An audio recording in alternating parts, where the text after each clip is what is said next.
Olá pessoal, tudo bem com vocês? Aqui é o professor Rodrigo. Estamos na nossa segunda aula da disciplina de créditos de carbono. Na aula anterior, conversamos sobre vários tópicos que são bem relevantes para o desenvolvimento da nossa disciplina. Dentre eles, a Revolução Industrial, que pode ser considerado como um marco na história da humanidade. Após a Revolução Industrial, surgiu muita mudança no sentido econômico, social, tecnológico. Os processos anteriormente eles eram manufaturados, feitos de uma forma artesanal. Aí ocorreu o desenvolvimento mecânico das máquinas. As máquinas sofisticadas elas trouxeram uma produção muito maior. Surgiu a classe dos operários, que começou a ser explorada com longas jornadas de trabalho, existia trabalho infantil.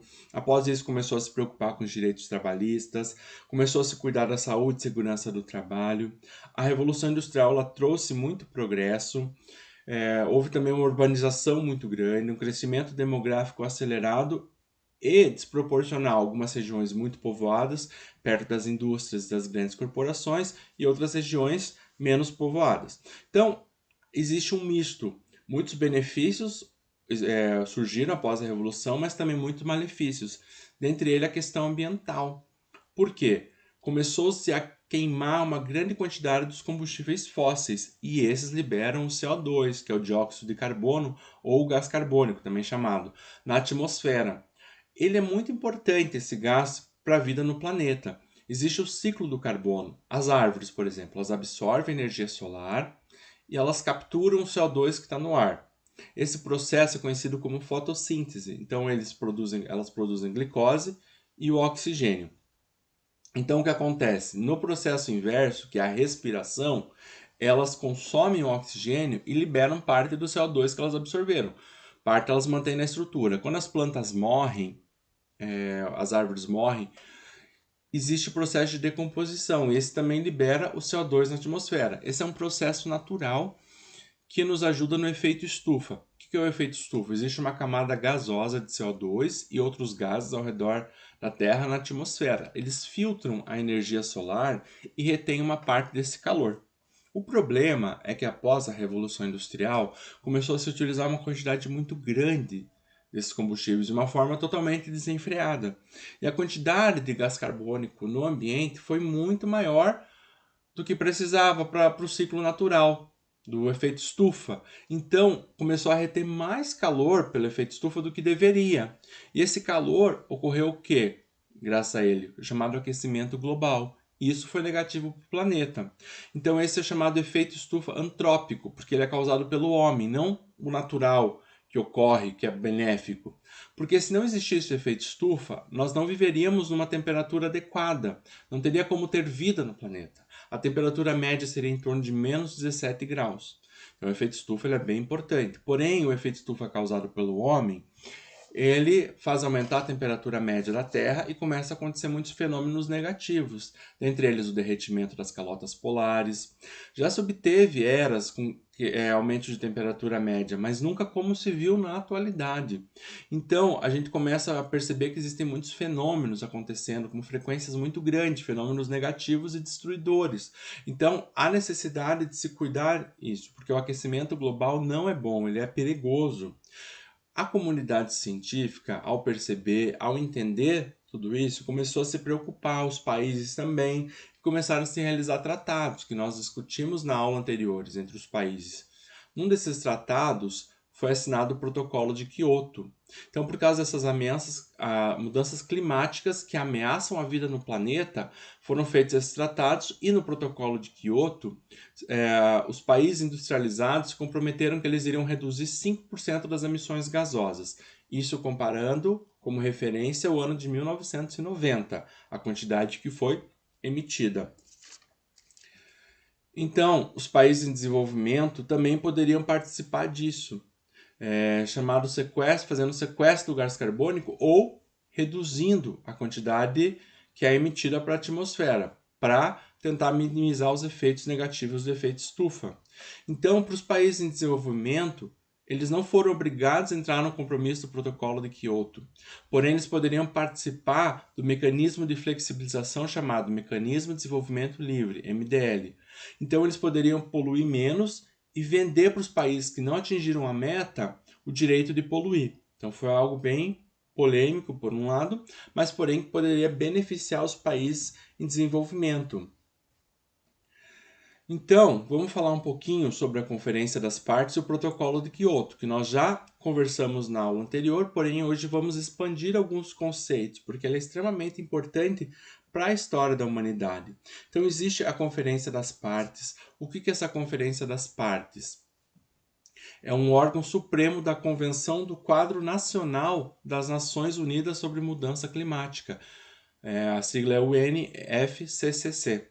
Então, o que acontece? São reuniões que ocorrem de uma forma anual entre os países membros das Nações Unidas e ocorre essa discussão sobre mudanças climáticas. Então, tem um objetivo essa Conferência das Partes, é manter regularmente sobre exame e tomar as decisões que são consideradas necessárias para promover a efetiva implementação da Convenção. Aquilo que for definido lá tem que ser implementado, e de qualquer instrumento jurídico em cima disso que a COP, que é a Conferência das Partes, possa adotar. Então, a Conferência das Partes, que é relevante para essa disciplina, todas são relevantes, mas essa em principal porque foi na terceira Conferência das Partes, realizada no Japão, que foi assinado o Protocolo de Quioto. Então, o Protocolo de Quioto ele foi assinado no ano de 1997, porém ele não foi implementado na sequência. O protocolo em Kyoto só entrou em vigência a partir de 16 de fevereiro do ano de 2005. Nesse, 39 países se comprometeram a reduzir as emissões de CO2. Então foi estipulado meta e prazo no protocolo. Então existem várias conferências das partes. Aqui nós temos uma linha do tempo com as conferências das partes existentes. Podemos ver ali que em 1997 foi em Kyoto, no Japão. Não há aqui nessa figura de 2019, ela foi realizada na Espanha, em Madrid. E a de 2020, desse ano, ela seria realizada na Escócia. Porém, por causa do coronavírus, da pandemia, ela foi adiada para o ano que vem, para 2021. Então, diversas ações importantes foram tomadas no protocolo de Kyoto. Então, uma delas é relacionada à reforma dos setores de energia e de transporte. Também a promoção do uso de fontes energéticas renováveis. Se pensa muito, se deseja obter sustentabilidade, que também definimos o conceito na aula anterior. Também a eliminação de mecanismos financeiros e também de mercados que sejam inapropriados para a convenção, para os fins da convenção. Também o gás metano, que é um grande inimigo, porque ele ajuda no aquecimento global, foi proposta a limitação dessas emissões do gás metano. E também o gerenciamento dos resíduos dos sistemas energéticos existentes. Como eu falei para vocês, o ciclo do carbono, as árvores elas absorvem o CO2, então elas são muito importantes para o planeta. Então foi relacionado à proteção das florestas e de outros sumidores de carbono, para tentar se mitigar os efeitos negativos do efeito do aquecimento global. Então o Protocolo de Quioto ele foi assinado em 1997. Porém, os países envolvidos eles teriam que ratificar. Ratificar é fazer a aprovação, assinar a aprovação dele. Então, para o documento entrar em vigor, haveria essa necessidade da ratificação dos países envolvidos.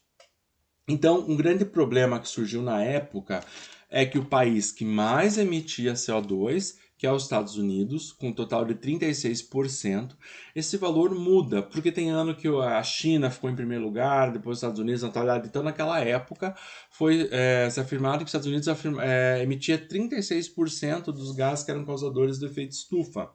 E eles se negaram a ratificar. Eles trouxeram muitas justificativas, dentre elas que seria um custo muito grande para o país, então esse pacto teria um custo muito elevado para eles.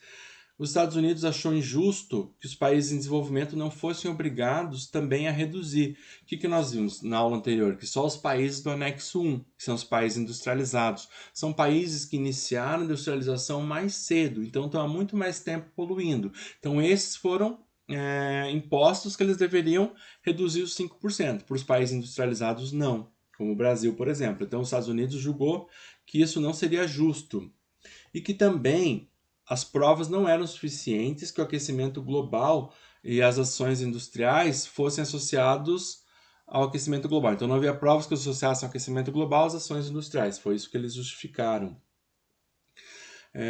Então, para eles seria um grande prejuízo na economia do país, porém não significaria que eles não participariam de alguma forma. Eles desenvolveriam tecnologias para poluir menos, que fossem menos poluentes. Então foi uma preocupação muito grande na época, porque o país que mais emite o CO2, que mais contribui para o efeito estufa, se negou. Então, a saída dos Estados Unidos trouxe preocupações quanto ao bom sucesso, digamos assim, das determinações que foram colocadas no Protocolo de Quioto. Para que ele entrasse em vigor, teria que ter 55 partes, deveria ser ratificado por 55 partes. Essas 55 partes seria equivalente a 55% das emissões, comparando-se com o ano de 1990. Essa é a referência utilizada. Então se ficou com medo com a saída dos Estados Unidos, com a não ratificação deles, que o protocolo de Quioto não seria bem sucedido. Porém, algo aconteceu. A Rússia, que era o segundo maior emissor na época, ela ratificou o protocolo de Quioto. Então, com 17%, né, que era o total que a Rússia emitia. Então, com a Rússia entrando, se conseguiu atingir a meta de 55% das emissões, comparando-se ao ano de 1990. E a Rússia, ela fez isso por questões comerciais. Ela queria abrir comércio, viu isso como uma possibilidade de abrir comércio com a União Europeia, que é forte defensora do protocolo de Quioto.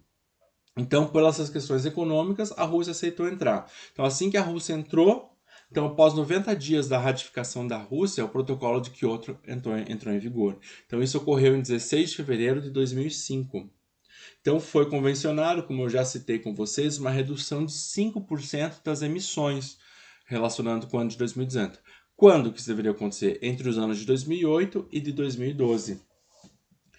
E os países de terceiro mundo? E você pode pensar, será que isso ainda está valendo? Porque 2012, será que deu certo isso? Nós vamos discutir também. Alguns países em desenvolvimento, então como países como Brasil, China, Índia e México, eles ratificaram o protocolo de Quioto. Eles não eram obrigados, eles não são considerados países industrializados, eles são em desenvolvimento, né? Eles não eram obrigados a participar dessa meta, mas mesmo assim eles participaram. Existiam benefícios para ele. Então o Brasil, por exemplo, ele ratificou o protocolo de Quioto no dia 20 de 6, né, de 2002. Então, ele poderia participar das atividades relacionadas ao protocolo de Quioto. Então, nós vimos na aula anterior que existiam 3 mecanismos de flexibilização. Entre eles está a implementação conjunta e o comércio das emissões. Esses 2 primeiros são só para os países industrializados, países do anexo 1 que eu apresentei para vocês. Os países em desenvolvimento que voluntariamente aceitaram participar do protocolo de Quioto, eles poderiam participar do chamado mecanismo de desenvolvimento limpo. Então você pode ainda estar se perguntando, mas professor, isso foi lá entre 2008 e 2012, por que é importante a gente estudar isso ainda? Porque existiu uma extensão do protocolo de Quioto. Isso ocorreu na COP18. Então houve a extensão do protocolo de Quioto, que ele foi prolongado de 2013 até 2020. Então ele ainda está em vigência nesse ano. Isso aconteceu na COP18 em Doha, no Catar. Então houve um problema também, que na extensão desse protocolo de Quioto, alguns países se negaram a ratificar. Então países como a Rússia, o Canadá e o Japão saíram. Eles alegavam que os países emergentes como Brasil, Índia e China também deveriam cumprir essas metas estabelecidas. Mas mesmo assim o protocolo de Quioto ele foi estendido, mesmo com essas baixas preocupantes, e ela foi mantida nos moldes originais. Aí foi um acordo de 18% em relação a 1990, então uma redução de 18% desse valor. E foram falados sobre as alternativas que os países desenvolvidos financiassem os países em desenvolvimento. Aqueles que entraram voluntariamente receberiam financiamento dos países industrializados para ajudar a reduzir os efeitos negativos do aquecimento global. Então, ou seja, de uma forma emitindo menos ou capturando o CO2 que existe no ar, que é o terceiro mecanismo de flexibilização. Esses 2 métodos chamados de mecanismo de desenvolvimento limpo, que nós iremos discutir sobre ele na segunda parte da aula.